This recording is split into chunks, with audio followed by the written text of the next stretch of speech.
Okay, I'm Todd with Moulton Niguel Water District. This is Dan West with Moulton Niguel. We're doing a confined space entry into Galavan Reservoir, one of our recycled tanks, and I'm going to let Dan here tell you a little bit about what we're doing. All right, so as Todd mentioned, we're here on top of Galavan Reservoir, which is one of our recycled reservoirs for Moulton Niguel Water District.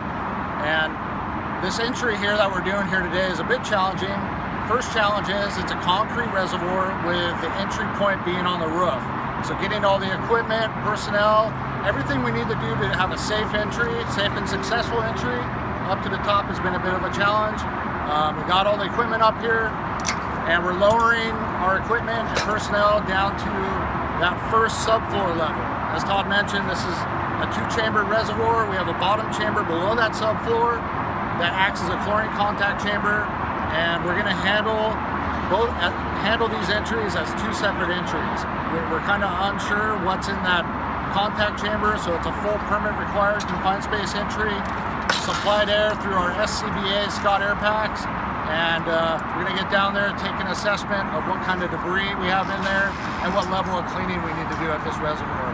So with that, we're going to let the guys get busy here today, and hopefully it's safe and successful. Thanks, Dan. I really appreciate that.